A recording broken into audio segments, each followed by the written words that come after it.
हुतामाकी India limited, हुतामाकी HUHTAMAKI, और इसका पुराना नाम हुआ करता था PPL, जो पीछे आ रहा है। PPL जो है ये पेपर प्रोडक्ट्स लिमिटेड बोल के कंपनी हुआ करती थी। हम ये जो भी पैकेजिंग में देखते हैं, लक्स साबुन का अगर रैपर हो या कई, मतलब मैं पर्टिकुलरली नाम नहीं लेना चाह रहा था, बट अलग अलग जो पैकेजिंग जो हम देखते हैं, फ्लेक्सिबल पैकेजिंग की कंपनियां वैसे बहुत अच्छा की थी, जैसे कि यूफ्लेक्स, पॉलीप्लेक्स और ये सारी।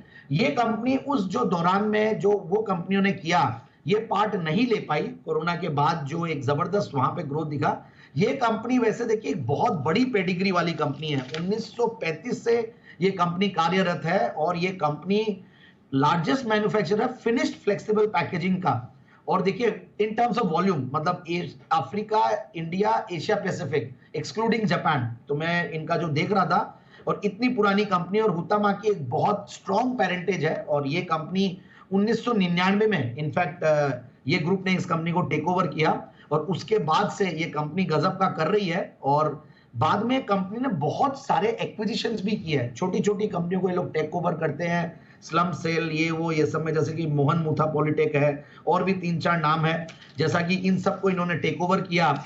और टेक ओवर करने के बाद 18 इनके अलग अलग जैसे जगहों पे, मतलब प्रांतों में, मैं बोलूंगा कि भारत में महाराष्ट्र, आंध्र प्रदेश, हिमाचल प्रदेश, असम, तेलंगाना, उत्तराखंड, जहां पे टैक्स बेनिफिट्स मिलते हैं, वहां पे भी इनकी यूनिट। तो इस तरीके से 18 यूनिट्स है, जो मैं नाम पहले बोला था, मोहन मुथा, फिर वेबटेक लेबल्स, पॉजिटिव पैकेजिंग, ये सब इंडस्ट्रीज को इन्होंने टेक ओवर किया, और 18 फैक्ट्रीज का एक बड़ा इंफ्रास्ट्रक्चर इंडिया में इन्होंने खड़ा किया। और ये कंपनी देखिए डिजिटल प्रिंटिंग में, स्पेशलाइज्ड पाउचिंग में, रिसाइक्लेबल्स में, थर्मोफॉर्म्स, ट्यूब लैमिनेट्स, ये सब बनाती है कंपनी।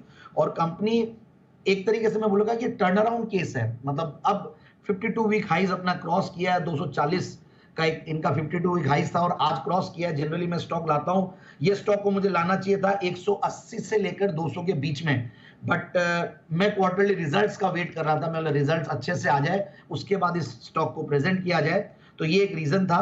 तो यही है कि एक बढ़िया कंपनी, बढ़िया पेरेंटेज, और उसके बाद मैं फंडामेंटल्स पे आता हूं। तो फंडामेंटल्स कुछ डिस्टॉर्टेड हो गए थे बीच में, और रीजन था कि सितंबर का क्वार्टर, दिसंबर का क्वार्टर में इनके लॉसेस लगे रॉ मटेरियल की कॉस्ट को लेकर, और कुछ कोरोना से अफेक्टेड भी रहे हैं, तो उतना बेनिफिट ये लोग नहीं ले पाए। मतलब दिसंबर से लेकर जो जून, मार्च, दिसंबर 2021 तक, उसके बाद से रिकवरी शुरू हुई है कंपनी में। तो मार्च 2022 का क्वार्टर बहुत बढ़िया गया। अब उसके सामने मार्च 2023 का मार्च का क्वार्टर बहुत बढ़िया है, 25 करोड़ के बॉटम लाइन से, पैट से सीधा 35 करोड़ का पैट, और मार्जिन भी इंप्रूव हुए। मार्जिन इंप्रूव होने के रीजन से इनके रॉ मटेरियल्स की जो प्राइसेस है, अब वहां पे भी इनको अब बेनिफिट मिलने लगा है। तो नेस्ले, कोको कोला, यूनिलीवर, ये सारी कंपनियां इनकी कस्टमर है, अच्छी एलिट क्लाइंटेल लिस्ट है। तो मुझे लगता है कि अब जो ये रॉ मटेरियल की प्राइसेस और इन सब की वजह से जो इनको प्रॉब्लम हुई थी वो ईज होने लगी है। फिर इनका जो इनोवेटिव प्रोडक्ट्स पे लोग फोकस कर रहे हैं, उसकी वजह से आगे आने वाले दिनों में रेवेन्यूज बढ़ने चाहिए। तो मैं इसलिए इस स्टॉक को लाया हूं आज, क्योंकि ये स्टॉक को मैंने दिया था 28 दिसंबर 2020, उसके बाद से मैंने 2.5 साल से कभी भी इसके ऊपर फोकस नहीं किया। अब बॉटम आउट हो गया, स्टॉक चलना चाहिए यहां से, मुझे ऐसा लगता है। सो 290, 300 के टारगेट के लिए स्टॉक को लेना चाहिए।